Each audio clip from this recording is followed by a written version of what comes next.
तो solar industries के Q2 के नतीजे आ गए हैं और सच कहूं तो नंबर्स काफी कुछ बयां कर रहे हैं। चलिए मिलकर जरा गहराई में उतरते हैं और पता लगाते हैं कि इन आंकड़ों के पीछे की असली कहानी आखिर है क्या।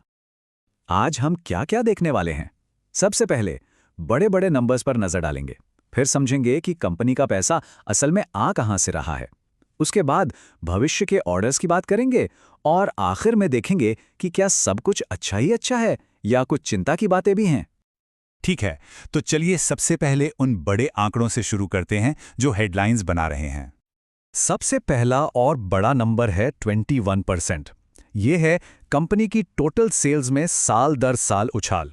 मतलब पिछले साल इसी तिमाही के मुकाबले कंपनी ने 21% ज्यादा की बिक्री की है। ये एक बहुत ही सॉलिड शुरुआत है। और अब बात मुनाफे की। कंपनी ने इस तिमाही में पता है कितना, 361 करोड़ रुपए का नेट प्रॉफिट कमाया है। और सुनिए, ये सिर्फ एक बड़ा नंबर नहीं है, ये कंपनी की हिस्ट्री में किसी भी एक क्वार्टर में कमाया गया सबसे ज्यादा मुनाफा है। वाकई कमाल का आंकड़ा है।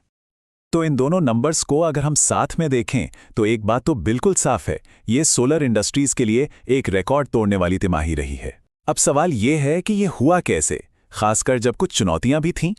ठीक है, तो अब जरा इस कहानी की गहराई में चलते हैं। ये शानदार नंबर्स तो हमने देख लिए, लेकिन इनके पीछे का क्यों क्या है। पैसा असल में आ कहां से रहा है, कौन सा बिजनेस है जो रॉकेट की तरह उड़ रहा है और कौन सा थोड़ा सुस्त पड़ गया है। जरा इस चार्ट पर नजर डालिए, ये बहुत ही दिलचस्प तस्वीर दिखाता है। कंपनी की कुल कमाई का 70% से भी ज्यादा हिस्सा अब डिफेंस यानी रक्षा और इंटरनेशनल बिजनेस से आ रहा है। घरेलू कारोबार जो कभी सबसे बड़ा हुआ करता था, अब उतना बड़ा हिस्सा नहीं रहा। यह कंपनी की कहानी में एक बहुत बड़ा बदलाव है। और असल में यही इस तिमाही की पूरी कहानी है, सिर्फ एक स्लाइड में। एक तरफ है डिफेंस का कारोबार जो 57% की जबरदस्त रफ्तार से भागा है, और वहीं दूसरी तरफ है घरेलू कोयला और इंफ्रा का बिजनेस जिसमें 8 से 10% की गिरावट देखी गई। मतलब साफ है, एक इंजन पूरी ताकत से आगे खींच रहा है जबकि दूसरा इंजन थोड़ा धीमा पड़ गया है। और ये जो डिफेंस में जबरदस्त ग्रोथ है, इसकी पुष्टि खुद कंपनी के एमडी और सीईओ मनीष नवाल भी करते हैं। उनका कहना है कि पहली बार डिफेंस से कमाई एक तिमाही में 500 करोड़ के पार चली गई है, जो कि 57% की ग्रोथ है। तो फिर सवाल उठता है कि घरेलू कारोबार धीमा क्यों पड़ा। देखिए, इसकी वजह थी मॉनसून। इस साल मॉनसून काफी लंबा चला और बहुत भारी भी रहा। इसकी वजह से कोयला खदानों में काम लगभग रुक सा गया। और क्योंकि सोलर इंडस्ट्रीज इन खदानों को विस्फोटक सप्लाई करती हैं, तो वहां काम रुकने का सीधा असर इनके घरेलू ऑर्डर्स पर पड़ना ही था। चलिए अब यहां से आगे बढ़ते हैं और भविष्य की तरफ देखते हैं। ये तिमाही तो बहुत अच्छी रही, लेकिन आगे क्या होने वाला है, इसका अंदाजा हमें कंपनी की ऑर्डर बुक से मिल सकता है। जरा ये नंबर देखिए, 17,100 करोड़ रुपए। ये कंपनी की टोटल ऑर्डर बुक है। मतलब इतने के ऑर्डर कंपनी के पास पहले से ही हाथ में हैं। और इसमें से भी लगभग 15,500 करोड़ रुपए के ऑर्डर्स तो सिर्फ और सिर्फ डिफेंस सेगमेंट के हैं। यह दिखाता है कि आने वाले समय में कंपनी के पास काम की कोई कमी नहीं होने वाली है। तो ये ग्रोथ आएगी कहां से? कुछ बड़े ग्रोथ ड्राइवर्स तैयार दिख रहे हैं। पिनाका रॉकेट की कमर्शियल बिक्री शुरू होने वाली है, जो एक बड़ा बूस्ट दे सकती है। साथ ही 155 गोले जैसे नए प्रोडक्ट्स भी तैयार हैं।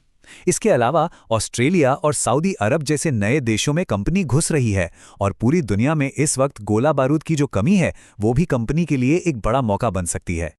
तो ठीक है, अब आते हैं सबसे जरूरी हिस्से पर। हमने सारे आंकड़े देख लिए, कहानी भी समझ ली। अब इन सबको एक साथ रखकर देखते हैं कि पूरी तस्वीर आखिर दिखती कैसी है, क्या बातें अच्छी हैं और किन चीजों पर नजर रखने की जरूरत है। तो ये एक तरह की बैलेंस शीट है। एक तरफ है ग्रीन फ्लैग्स यानी अच्छी बातें, रिकॉर्ड मुनाफा, डिफेंस बिजनेस में रॉकेट जैसी ग्रोथ और भविष्य के लिए एक जबरदस्त ऑर्डर बुक। ये सब बहुत ही पॉजिटिव संकेत हैं। लेकिन दूसरी तरफ कुछ रेड फ्लैग्स यानी चिंता की बातें भी हैं। जैसे घरेलू बाजार सुस्त है, ऑपरेटिंग कैश मतलब रोजमर्रा के काम के लिए जो पैसा हाथ में आता है उसमें काफी कमी आई है, और कर्मचारियों पर होने वाला खर्च भी 34% बढ़ा है। इसका मतलब है कि जहां एक हिस्सा बहुत अच्छा कर रहा है, वहीं कुछ जगहों पर दबाव भी बना हुआ है। तो आखिर में ये एक बड़ा सवाल हमारे सामने आकर खड़ा होता है। सोलर इंडस्ट्रीज का डिफेंस बिजनेस तो आसमान में उड़ रहा है, इसमें कोई शक नहीं। लेकिन क्या ये उड़ान इतनी ऊंची है कि कंपनी को घर की यानी अपने घरेलू बाजार की जमीनी चुनौतियों से पूरी तरह बचा सके? ये एक ऐसा सवाल है जिसका जवाब हमें आने वाले कुछ क्वार्टर्स में ही मिलेगा।